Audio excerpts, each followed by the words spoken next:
வணக்கம். நம்மளோட ஆராய்ச்சி வேலைய ரொம்பவே சுலபமாக்க கூகுள் லேப்ஸ் ஒரு புது ஏஐ கருவியை கொண்டு வந்திருக்காங்க. அதோட பேரு தான் நோட்புக் LM. நம்ம எழுதுற படிக்கிற முறையையே இது எப்படி மாத்த போகுதுன்றதா நாம இப்ப பார்க்க போறோம். சரி, ஒரு நிமிஷம் யோசிச்சு பாருங்க. இன்டர்நெட்ல இருக்கிற எல்லாத்தையும் தெரிஞ்சு வச்சிருக்கிற ஒரு ஏஐக்கு பதிலா நீங்க கொடுக்கிற டாக்குமெண்ட்ஸ்ல மட்டும் எக்ஸ்பர்ட்டா ஒரு ஏஐ இருந்தா எப்படி இருக்கும்? இந்த ஒரு ஐடியா தான் நோட்புக் LMஓட பெரிய ஸ்பெஷாலிட்டியே. நம்ம எல்லாருக்குமே தெரியும் ரிசர்ச் பண்றதுனா அதுல எவ்வளோ கஷ்டம் இருக்குன்னு, இல்லையா? கரெக்டான தகவலை தேடுறது, அது உண்மையானு செக் பண்றது, நம்பிக்கையான ஆதாரம் எதுன்னு கண்டுபிடிக்கிறதுன்னு ஏகப்பட்ட சவால்கள். ஏஐ வந்த பிறகும் கூட இந்த பிரச்சனைகள் அப்படியே தான் இருக்கு. இங்க தான் ஒரு பெரிய வித்தியாசம் வருது. பொதுவா நாம பாக்குற ஏஐ சில சமயம் தப்பான தகவல்களை கூட சொல்லிடும்.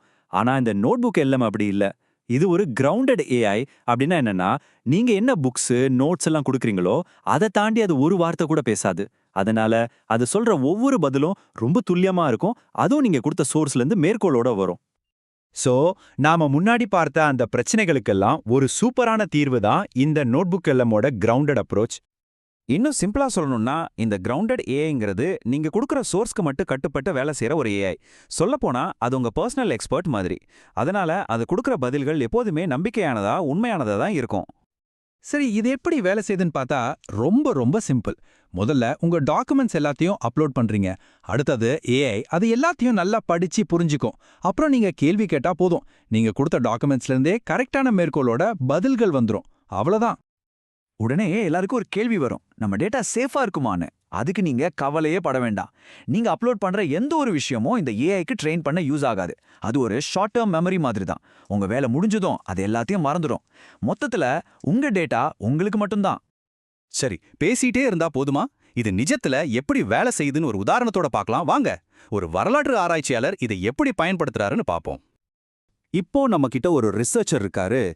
அவரோட topic history of the gold rush. இதுக்காக அவர் என்ன பண்றாருன்னா, ஒரு புத்தகம், ஒரு டெக்ஸ்ட் புக், ஒரு பழைய கட்டுரைன்னு பலவிதமான சோர்ஸை நோட்புக் LMல அப்லோட் பண்றாரு. இதிலிருந்து என்ன தெரியுதுன்னா, நீங்க எந்த மாதிரி டாக்குமெண்ட் கொடுத்தாலும் இதை ஹேண்டில் பண்ணும். இப்ப பாருங்க, அந்த ரிசர்ச்சர் ஒரு கேள்வி கேட்கிறாரு. அது ஒன்றும் சிம்பிளான கேள்வி இல்ல. தங்கம் கண்டுபிடிச்சது கலிபோர்னியாவோட மக்கள் தொகையையும் பொருளாதாரத்தையும் எப்படி பாதிச்சதுன்னு கேட்கிறாரு. இதுக்கு பதில் சொல்லணும்னா அந்த ஏஐ எல்லா சோர்ஸையும் ஒன்னா சேர்த்து அனலைஸ் பண்ணணும். வாவ், இதுக்கு கிடைச்ச பதில் நிஜமாவே சூப்பரா இருக்கு. அந்த ஏஐ எல்லா சோர்ஸையும் ஒன்னா கலந்து ரொம்ப டீப்பான கஸ்டமைஸ்டு பதில கொடுத்துருக்கு. அதுலயே முக்கியமா ஒவ்வொரு பாயிண்ட்டுக்கும் எந்த சோர்ஸ்ல இருந்து எடுத்ததுன்னு நேரடியா லிங்க் இருக்கு. அதை கிளிக் பண்ணி உடனே செக் பண்ணிக்கலாம். ஒரு ரிசர்ச்சருக்கு இதை விட வேற என்ன வேணும் சொல்லுங்க?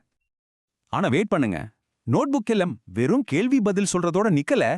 அது நீங்க கொடுக்கிற தகவல்களை அப்படியே புதுசா மாத்தி தர்ற ஒரு மேஜிக் பாக்ஸ் மாதிரி. இத கொஞ்சம் கேட்டு பாருங்க, நீங்களே அசந்துடுவீங்க. நீங்க கொடுத்த நோட்ஸ ஒரு ஸ்டடி கைடா மாத்திக்கலாம். இல்லையா, டிராவல் பண்ணும்போது கேட்கறக்கு ஒரு ஆடியோ பாட்காஸ்டா கூட உருவாக்கிக்கலாம். இன்னும் சொல்ல போனா எல்லா ஐடியாவையும் ஒரே இடத்துல பார்க்க ஒரு மைண்ட் மேப் கூட ரெடி பண்ணிடும். நம்ம தகவல்களை புரிஞ்சுக்கிறதுக்கு இது ஒரு புது வழியை காட்டுது, இல்லையா? உதாரணத்துக்கு நம்மளோட அந்த கோல்ட் ரஷ் ரிசர்ச்சை எடுத்துக்கலாமே. ஒரே ஒரு கிளிக்ல அந்த ஏஐ எல்லா சோர்ஸையும் சேர்த்து ஒரு மைண்ட் மேப்பை ரெடி பண்ணிடுச்சு. அதனுடைய சென்டர் பாயிண்ட் என்னன்னா கோல்ட் ரஷ் டிஸ்கவரி. சரி, அதுல இருந்து ஒரு பிரான்ச் போகுது. அதுதான் முக்கியமான நபர்கள். அதை கிளிக் பண்ணா நம்மளால இன்னும் டீப்பா உள்ள போக முடியும். அதுக்குள்ள ஜேம்ஸ் மார்ஷல் அப்படிங்கிற பேரை கிளிக் பண்ணா, அடா பாருங்க, அதுவே சாட் பாக்ஸ்ல ஒரு புது கேள்வி உருவாக்கிடுச்சு. இந்த மாதிரி நம்ம ஆர்வத்தை தூண்டி தகவல்களை நாமளே தேடி படிக்க இது ரொம்ப அழகா உதவுது. நிஜமாவே சூப்பர். இது வெறும் ரிசர்ச்க்கு மட்டும் இல்ல, நம்ம கிரியேட்டிவிட்டிக்கும் நோட்புக் LM ஒரு பயங்கரமான டூல். இப்போ ஒரு டீச்சர் ஒரு முழு சிலபஸே இதை வச்சு எப்படி உருவாக்குறாங்கன்னு பார்க்கலாம். இந்த டீச்சர் அர்பன் பிளானிங்கை பத்தி ஒரு கிளாஸ் எடுக்க போறாங்க. அதுக்காக புக்ல இருந்து சில கோட்ஸ், ஒரு யூடியூப் இன்டர்வியூ, சில கைட்லைன்ஸ் அப்லோட் பண்றாங்க. ஆனா இங்கதான் ஒரு ஆச்சரியம், அவங்க கையால எழுதின நோட்ஸையும் அப்லோட் பண்றாங்க. இப்போ அந்த டீச்சர் ஏஐக்கே ஒரு பெரிய டாஸ்க் கொடுக்குறாங்க. இந்த எல்லா சோர்ஸையும் யூஸ் பண்ணி நான் கொடுத்த அவுட்லைன் படி ஒரு முழு லெசன் பிளானை ரெடி பண்ணு அப்படின்னு சொல்றாங்க. ரிசல்ட் எப்படி வந்திருக்குன்னு பாருங்க. உண்மையிலேயே மிரட்டிடுச்சு. அந்த ஏஐ கையெழுத்த படிச்சு அவங்க கொடுத்த அவுட்லைனை ஃபாலோ பண்ணி எல்லா சோர்ஸையும் ஒன்னா சேர்த்து ஒரு பக்காவான லெசன் பிளானை செகண்ட்ஸ்ல ரெடி பண்ணி கொடுத்துருச்சு. இங்க ஏஐ வெறும் ஒரு ரிசர்ச்சர் மட்டும் இல்ல, அது ஒரு கிரியேட்டர். இதுல இருக்கிற மிகப்பெரிய பெனிஃபிட் இதுதான்.